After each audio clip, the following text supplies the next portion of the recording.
Haleluya, haleluya, shalom blessed people. Kiranya berkat dan damai sejahtera dari Allah menjadi bagian kita sepanjang hari ini. Bersama saya Pendeta Theodorus dari channel Rumah Berkat, House of Blessing. Tema kita hari ini adalah Akhirnya Aku Mengerti, epilog serial tentang Yusuf. Firman Tuhan terambil dari Kejadian 45 ayat 4-8. Mari kita baca bersama firman Tuhan. Lalu kata Yusuf kepada saudara-saudaranya itu, "Marilah dekat-dekat." Maka mendekatlah mereka, katanya lagi, "Akulah Yusuf, saudaramu yang kamu jual ke Mesir. Tetapi sekarang janganlah bersusah hati dan janganlah menyesali diri, karena kamu menjual aku ke sini. Sebab untuk memelihara kehidupanlah Allah menyuruh aku mendahului kamu. Karena telah 2 tahun ada kelaparan dalam negeri ini, dan selama 5 tahun lagi orang tidak akan membajak atau menuai. Maka Allah telah menyuruh aku mendahului kamu untuk menjamin kelanjutan keturunanmu di bumi ini, dan untuk memelihara hidupmu, sehingga sebagian besar daripadamu tertolong. Jadi bukanlah kamu yang menyuruh aku ke sini, tetapi Allah.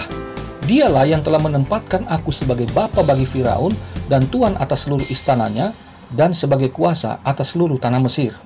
Saudara yang kekasih dalam Tuhan, setelah belajar dari 3 vlog sebelumnya tentang Yusuf bin Yakub, maka vlog yang menjadi epilog ini akan membahas tentang bagaimana akhirnya Yusuf mengerti mengapa ia selalu mengalami ketidakadilan dalam hidupnya, padahal ia mempunyai mimpi dari Allah yang begitu indah. Nah, hal ini juga yang mungkin menjadi pergumulan kita selama ini.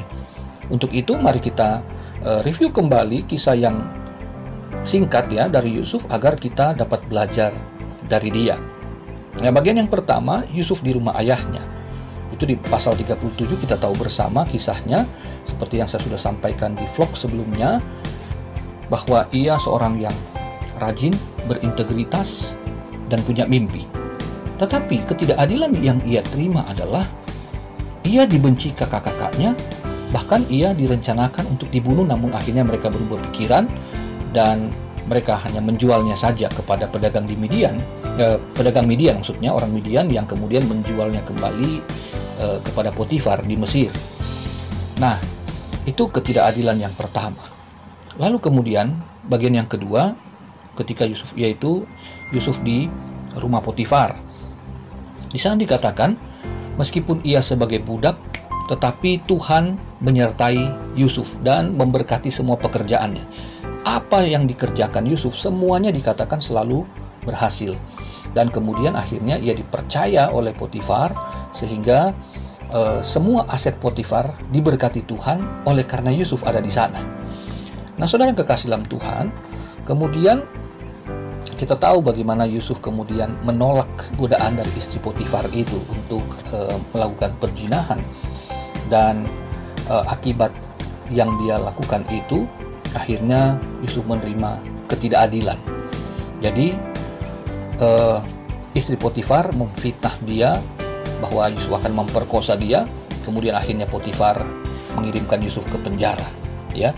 Nah, saudaraku yang kekasih dalam Tuhan, kita lihat bahwa ketidakadilan kembali mendatangi Yusuf. Itu yang kedua. Nah, bagian yang ketiga yaitu Yusuf di dalam penjara. Bahwa di dalam penjara pun dikatakan di sana Yusuf tetap disertai Tuhan, ya, yang membuat Yusuf dipercaya oleh kepala penjara, ia disayangi kepala penjara, kemudian Yusuf diberkati Tuhan dalam semua pekerjaannya sehingga berhasil. Nah, lagi-lagi saudara, kita melihat bahwa emas tetaplah emas, ya, dia dimanapun ditaruh, naik mau turun, dilempar sana lempar sini, tetapi semua yang diberkati Tuhan akan menghasilkan sesuatu yang baik. Nah, kemudian kita lihat bahwa di dalam ketidakadilan yang Yusuf terima ini, Tuhan dikatakan di sana selalu menyertai dia. Jadi dimanapun anak Tuhan diperlakukan tidak adil, bukan berarti Tuhan tidak hadir.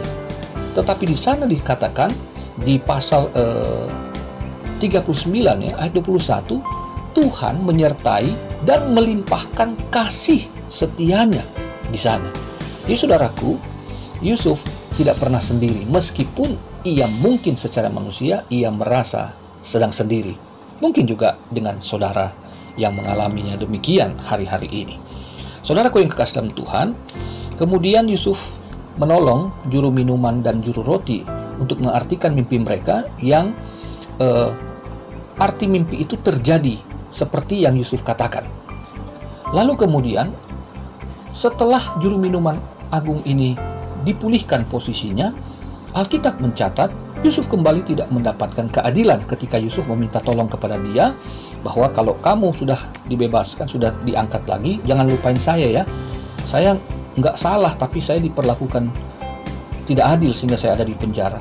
Tetapi pasal 40 ayat yang ke-23 mencatat bahwa juru minuman melupakan Yusuf. Ia kembali mendapatkan ketidakadilan untuk yang ketiga kalinya. Tetapi kita melihat kemudian bagian yang keempat, ketika Yusuf ada di istana Fir'aun, ia kemudian mendapatkan keadilan Tuhan pada akhirnya. Nah, itu dimulai ketika Fir'aun bermimpi, kemudian tidak ada satupun ahli nujum di Mesir yang bisa mengartikannya, lalu teringatlah si juru minuman agung. Jadi saudara, 2 tahun berselang, itu bukan waktu yang singkat untuk seorang yang ada di penjara. Tetapi memang ini adalah rencana Tuhan, waktu yang ditetapkan Tuhan. Jadi saya percaya bukan kebetulan si juru minuman itu melupakan Yusuf, ya, tetapi ini memang waktunya belum datang kepada Yusuf. Tetapi 2 tahun kemudian, inilah waktu yang tepat yang datangnya dari Tuhan, ketika Yusuf akhirnya mampu mengartikan mimpi Fir'aun, dan akhirnya Fir'aun membebaskannya dari penjara dan mengangkat serta melantiknya sebagai Perdana Menteri kuasa atas seluruh tanah Mesir. Itu dalam Kejadian pasal 41, saudara dapat membacanya di sana. Nah, saudaraku yang kasih dalam Tuhan, pada akhirnya Yusuf kemudian menikah, dia punya anak 2 yang namanya Manasye dan Efraim. Lalu kemudian ia berhasil mengelola semua aset dan logistik pangan daripada Mesir, sehingga Mesir dan seluruh bangsa di bumi diselamatkan dalam hal pangan, sehingga mereka terbebas dari bencana kelaparan global pada waktu itu. Nah, saudara yang kasih dalam Tuhan, disinilah kemudian akhirnya Yusuf mengerti bahwa ia harus mengalami ketidakadilan supaya ia dapat mengerti bagaimana bisa berbuat keadilan bagi sesamanya, khususnya bagi saudara-saudaranya di ayat pokok kita. Jadi ini paradoks dengan dunia, saudaraku. Jadi ketidakadilan yang Tuhan izinkan bagi anak Tuhan, sesungguhnya itulah jalan dari Tuhan untuk menggenapi rencananya. Jadi ada orang-orang yang katakanlah mereka itu jahat, nggak baik, mereka itu orang-orang yang melukai anak Tuhan, tetapi justru mereka ini ternyata dipakai Tuhan dengan luar biasa untuk menghasilkan kualitas unggul dari seorang yang punya visi Tuhan, yang Tuhan taruh impian untuk diberkati dan memberkati dunia. Haleluya. Nah, kita dapat belajar di sini dari apa yang Yusuf pahami akhirnya. Kita lihat yang pertama dikatakan ia mengampuni kakak-kakaknya sehingga terjadi rekonsiliasi hubungan saudara bersaudara antara kakak beradik di pasal 45 ayat 1 sampai 4. Yang kedua, ia menjamin kehidupan keluarga besar mereka di Mesir, termasuk bapaknya dipanggil dari tanah Kanaan untuk datang ke Mesir di pasal 45 ayat 5 sampai 13. Dan yang ketiga, Yusuf ini akhirnya mengerti, akhirnya Yusuf mengerti bahwa Allah lah yang menyuruh dan menempatkannya sebagai penguasa di Mesir di pasal 45 ayat 5 sampai 9. Jadi ini diakui bahwa tadinya mungkin dia berpikir bahwa kenapa kok mereka begitu jahat sama saya gitu ya. Kok mereka tega melakukan ini sama saya. Tetapi pada akhirnya ketika Tuhan mengangkat dia, maka ketika Tuhan memberikan dia keadilan, maka dia sadar bahwa mereka hanyalah alat dari Tuhan untuk membentuknya menjadi seorang pemimpin yang hebat dan berkualitas, sehingga Tuhan Allah itu dipermuliakan dalam hidupnya Yusuf, dan menjadi saksi bagi bangsa-bangsa yang tidak mengenal Allah. Demikian dengan kita di dalam Perjanjian Baru, saudara, bahwa Tuhan Yesus berkata dalam Matius pasal 5 ayat 10 sampai 12, dikatakan di sana, berbahagialah orang yang melakukan kebenaran ya, yang dianiaya karena Tuhan. Bersukacitalah karena upahmu besar. Kamu dijanjikan, kita semua dijanjikan oleh Yesus bahwa kamu memperoleh upah yang besar di sorga. Jadi saudaraku yang kekasih dalam Tuhan, Yesus kemudian mengajar juga dalam Lukas pasal 6 ayat 27 dan 28 bahwa kita harus menyatakan keadilan ketika kita menerima yang tidak adil. Kita menyatakan iman dan kebenaran, tetapi kemudian dunia membalasnya dengan yang jahat. Maka kita dikatakan kita harus mengampuni, kita harus mendoakan, dan kita harus memberkati mereka. Lalu kemudian akhirnya di Matius pasal 6 dalam penutupan doa Bapa kami itu dikatakan dalam pasal 6 ayat yang 14 itu, bahwa dikatakan di sana, kamu harus mengampuni sesamamu, maka kamu akan diampuni oleh Bapa di sorga.